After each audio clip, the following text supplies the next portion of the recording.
Assalamualaikum and salam sejahtera semuanya. The next subtopic we are going to look at is 8.5, diffraction by single slit. So first, define diffraction. So definition of diffraction is the bending of waves as they travel around obstacles or pass through an aperture comparable to the wavelength of the waves. So the keyword here is the bending of waves when they meet obstacles. So apa maksudnya dekat sini? As you can see here, we have 3 diagram. Okay, so let's say the first one, we have light, and then we have obstacles on this side, only on one side. So when travel, because we have, when the light travels, so because we have obstacles, so the light will not pass through these obstacles. But from this side here, what happened is, the light will slightly bend. Okay, will slightly bend in the corner here. And then the next one, if we have obstacles from both sides, so light only pass through the space here. So what happen is it will bend on both sides, and the corner on both sides. And then if we have a smaller space here, whereas the space, okay, this one is A, whereas the space here approximately to the same length as the wavelength. So the wave will slightly look like this. So this is what we call as diffraction of light. So if we have diffraction by single slit, maksudnya akan ada satu space sahaja. Okay, we are going to look at the screen this pattern. This is what we call as diffraction by a single slit. Okay, before we continue with this, okay, because you have seen this pattern before, which is in interference, but there's a slight difference between this one.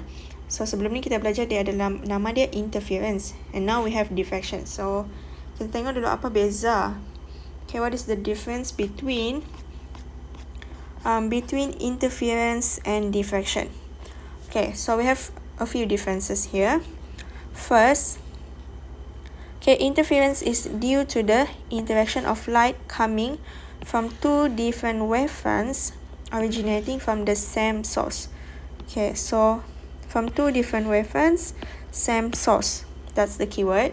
And then diffraction pula adalah due to the interaction of light coming from different parts of the same wavefront. Okay, dia adalah same wavefront but different parts. Okay, apa maksud dia dekat sini? So here, different wavefronts,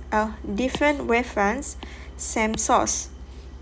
Dekat sini same wavefronts but different parts. Okay, kita tengok interference dahulu. So first one, interference tu, we know that it is the same source, right? So the same source, which is the same light with the same number of wavelength. So we know that when light travels and then they meet double slit dekat sini. So light will come to this side and then this side, and then what happened, we know that light will slightly bend. Dia akan bend macam ni. Ni Huygens principle cakap kan in 8.1. So light will bend. So now since we have double slit, we're gonna have two different wavefront, which is why lah dia cakap same source, two different wavefront. So kita tahu interference berlaku apabila ada dua wavefront yang intersect with each other. So here, as you can see, they intersect with each other. So semakin dia buat macam ni, so akan ada intersection with each other. So intersection ni yang menyebabkan interference pattern berlaku. Okay, but in diffraction, dia tiada intersection. Okay, in diffraction, there is no intersection. Kita hanya ada satu light, dia hanya macam ni sahaja. There's no intersection because we only have one light pass through here. Okay, so that one is the first difference. And then second one, okay, second one will be interference fringes are of the same width. So same width, but for diffraction, not of the same width. And then for interference, okay, same intensity, and then spacing is uniform. But this one, not the same intensity, and then spacing is not uniform. Okay, so kita tengok interference, same width, same intensity, okay, uniform spacing. Okay, we look at this one, dia akan jadi same width from here, and then same spacing, spacing daripada sini ke sini adalah sama daripada sini ke sini. So that's what we call it same spacing ataupun uniform spacing. Okay, itu adalah untuk interference. But diffraction dia tidak akan same. As you can see here, we have a big central bright in the middle, but then we have dark and then bright, and then as it goes up or down here, okay, it's getting darker dekat sini. So dekat belakang ni it's getting darker. So it's not uniform lah, sebab tu diffraction ni dia punya space is not uniform. So this is just so that you can see lah the differences between interference and diffraction. Okay, now kita tengok balik kepada diffraction. Okay, so here is kita akan gunakan angle dekat sini.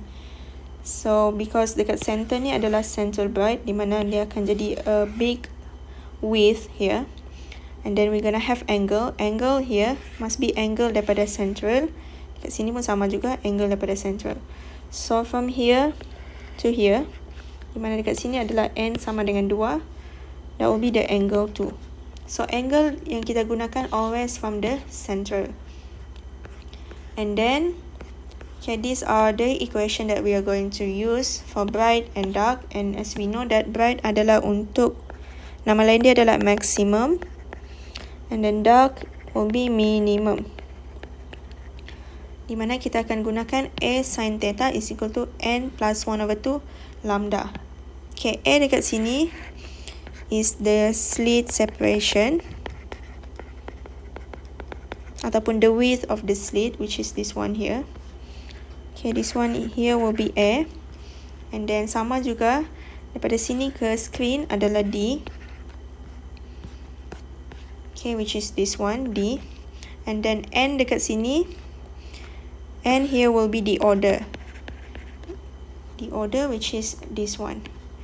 We have first dark, first bright, second dark. So this will be the order. Kalau untuk interference kita gunakan M. So here we're gonna use N. And then lambda is just the wavelength. And then here angle must be angle from the center. So sama untuk dark, which is A sin theta is equal to N lambda. And then we're gonna use this formula as well. Okay, so formula yang dalam kotak ni adalah formula yang dibagi dekat dalam exam, but this formula is not given. So you need to remember this one.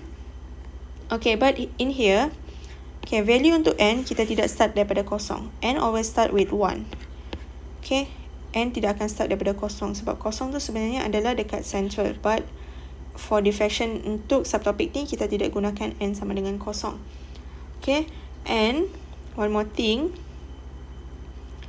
it's difference between from the interference, di mana first dark first order is always N is equal to 1, second dark second order N is equal to 2, because dekat interference kalau first dark kita kena tolak satukan, di mana dia M dia adalah sama dengan kosong, which is why kita guna N lah for now.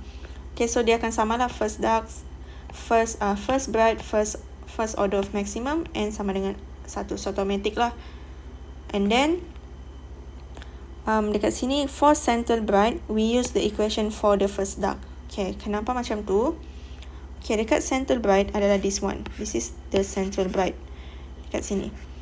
So usually in question soalan akan tanya the width of central maximum ataupun central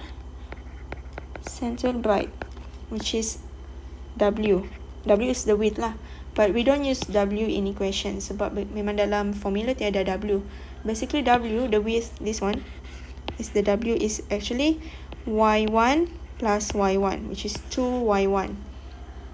Di mana Y dekat sini we're gonna use okay the equation for first dark, sebab tu dekat sini important notes lah yang kamu kena keep in mind, di mana Y1 adalah for first dark, which is this is the formula untuk dark.